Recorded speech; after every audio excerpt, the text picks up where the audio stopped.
messieurs, donc bonjour et bienvenue dans notre chaîne YouTube AFP1 TV. Donc voici les titres. L'arrivée du chef de l'État Félix Tshisekedi Tshilombo dans la ville-province de Goma. Les habitants de ces contrées ont refusé catégoriquement cette présence sans l'arrivée de Vital Kamerhe. Je le disais au sommaire, l'arrivée du chef de l'État Félix Tshisekedi Tshilombo dans la ville-province de Goma hier lundi 5 octobre 2020 pour mettre en point sur la sécurité dans cette partie de la République.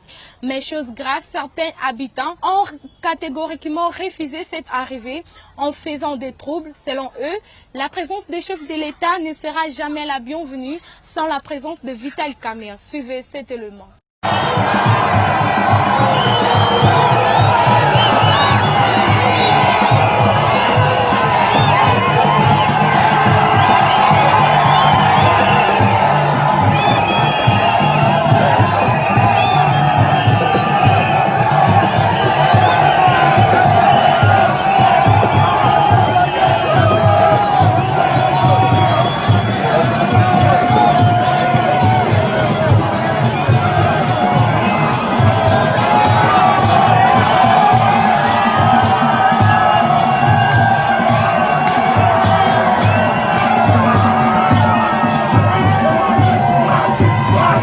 On parle de la justice à présent, a déclaré sa liberté. L'avocat de Samy Djamal, d'après lui, son client ne peut pas être retenu dans la prison centrale de Makala suite à son état de santé qui s'aggrave de plus en plus. Reportage. Qui sont ici à Kinshasa. Et donc je suis aux côtés je présente peut-être mes confrères, voilà, Djamal Taleb, Benjamin Grunler, Éric Diamantis et François Artufel. Voilà. Donc nous sommes arrivés tous les 5 hier et nous l'avons rencontré ce matin. Et ce que nous devons dire, c'est que nous avons été très inquiets de l'état dans lequel il nous est apparu, que mes confrères qu'il avait déjà rencontrés ont pu constater une dégradation très significative de son état, et que nous qui le rencontrions pour la première fois, nous avons vu un homme âgé, affaibli, qui souffrait énormément, qui marche avec beaucoup de difficultés, qui ne mange plus, qui a perdu 15 kilos. Et nous sommes extrêmement inquiets sur son état de santé. Il ne mange plus parce qu'il est malade ou parce qu'il a entamé une grève de la faim comme... Non, il n'a pas entamé de grève de la faim, il ne mange plus parce qu'il est malade. Et d'ailleurs, les médecins qui l'examinent, les médecins de la maison d'arrêt comme les médecins de famille qui viennent le voir à la maison d'arrêt au centre pénitentiaire de Makala, ont alerté les autorités sur son état, notamment le directeur de la maison, du centre pénitentiaire que nous avons également rencontré parce que nous avons tenu à lui indiquer qu'il nous apparaissait que M. Samy Djamal ne pouvait pas rester dans cet état. Et nous avons donc découvert que les médecins avaient également constaté cet état de fait et que le médecin personnel a demandé, déjà par un nouveau certificat médical qu'il a établi le 30 septembre, à ce que, de manière très urgente, M. Samy Djamal puisse faire un séjour hospitalier pour subir de nombreux examens médicaux. Ce séjour devrait être à l'extérieur du pays ou dans un autre centre médical un peu plus équipé.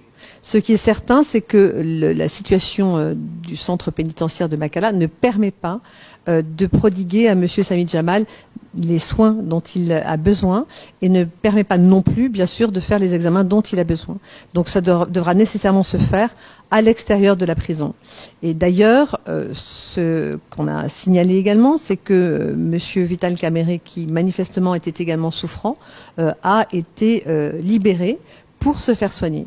Et nous ne demandons rien d'autre que cela. Ça nous paraît être un droit élémentaire et ça fait partie des principes fondamentaux qui sont appliqués dans toutes les démocraties, qui doivent être appliqués ici comme ailleurs. Est-ce que vous comprenez pourquoi on ne lui accorde pas ce transfert vers un hôpital un peu plus spécialisé? Écoutez, nous espérons que ça va être fait. Nous sommes venus notamment pour cela. Nous espérons que ça va être fait. Nous avons demandé au directeur de la maison d'arrêt d'intervenir encore. Nous savons par le médecin de famille qui rentre régulièrement pour consulter et ausculter M. Samy Djamal qu'il a fait de nombreuses notes, de nombreux certificats, qu'il a alerté le directeur, mais qu'à chaque fois, on lui explique qu'il faut recommencer une autre formalité, qu'il manque un papier.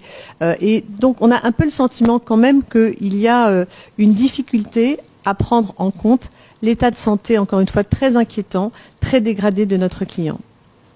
Madame Jacqueline, vu la dégradation de l'état de santé de votre client, qu'est-ce que vous demandez exactement à la justice? La justice ne s'implique pas dans le dossier, ça a été le cas pour le directeur de cabinet puis chef de l'État. Écoutez, je ne connais pas la situation de l'ancien directeur de cabinet du chef de l'État, Vital Caméré. Je ne peux que me réjouir en tant qu'avocate qu'il ait bénéficié d'une mise en liberté pour être soigné s'il est malade. Ça me paraît être un droit.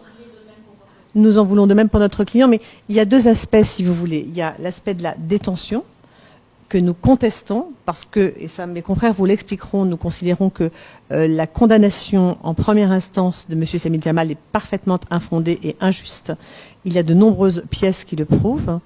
Dans ces conditions, nous considérons évidemment que la détention est totalement infondée également, et qu'il faut que M. Samit Jamal soit mis en liberté, en dehors même de son problème médical grave.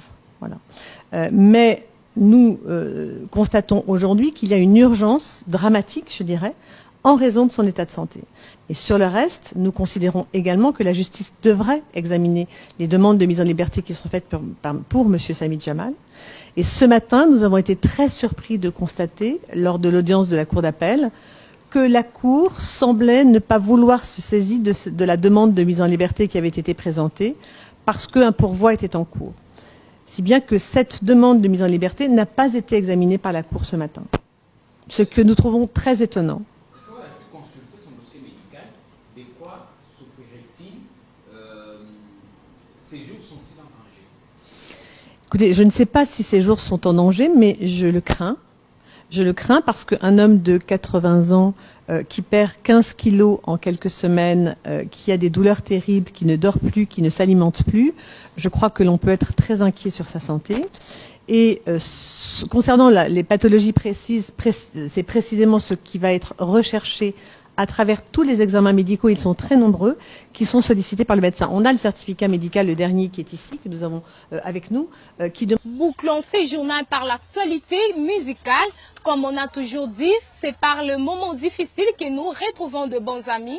À l'occasion de la mort de sa mère, l'artiste Koffi Olomide a été visité par plusieurs musiciens congolais, notamment Fally Ipupa, Fabregas, Bull Clinton. Mais nous avons remarqué l'absence de Ferregola qui a envoyé sa délégation. Question que nous posons, pourquoi cette absence?